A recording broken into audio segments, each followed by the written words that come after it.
بسم اللہ الرحمن الرحیم۔ السلام علیکم۔ ایک چوہا کسان کے گھر میں بل بنا کر رہتا تھا۔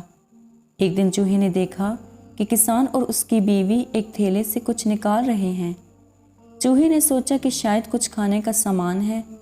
خوب غور سے دیکھنے پر اس نے پایا کہ وہ ایک چوہے دانی تھی۔ خطرہ بانپنے پر اس نے گھر کے پچھواڑے میں جا کر کبوتر کو یہ بات بتائی کہ گھر میں چوہے دانی آ گئی ہے۔ کبوتر نے مذاق اڑاتے ہوئے کہا کہ مجھے اس سے کیا، مجھے کون سا اس میں پھنسنا ہے۔ مایوس چوہا یہ بات مرغ کو بتانے گیا۔ مرغ نے بھی مذاق اڑاتے ہوئے کہا کہ جا بھائی، یہ میرا مسئلہ نہیں ہے۔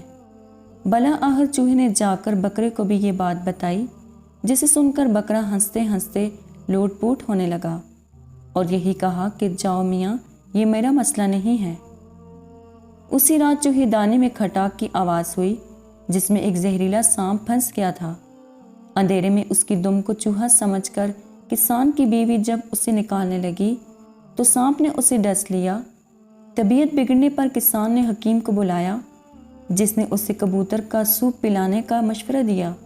کبوتر ابھی برتن میں ابل ہی رہا تھا کہ خبر سن کر کسان کے کچھ رشتہ دار عیادت کو آ پہنچے، جن کے کھانے کے انتظام کے لیے اگلے دن مرغ کو ذبح کر دیا گیا۔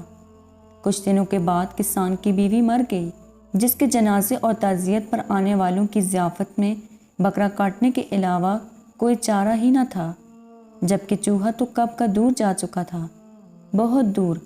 لہٰذا اگلی بار اگر کوئی آپ کو اپنا مسئلہ بتائے اور آپ کو لگے کہ یہ میرا مسئلہ نہیں ہے، تو انتظار کیجیے اور دوبارہ سوچئے کہ کہیں ہم سب خطرے میں تو نہیں ہیں، کیونکہ اگر سماج کا ایک حصہ، ایک طبقہ یا ایک شہری بھی خطرے میں ہے تو یقیناً کہ پورا ملک خطرے میں ہے۔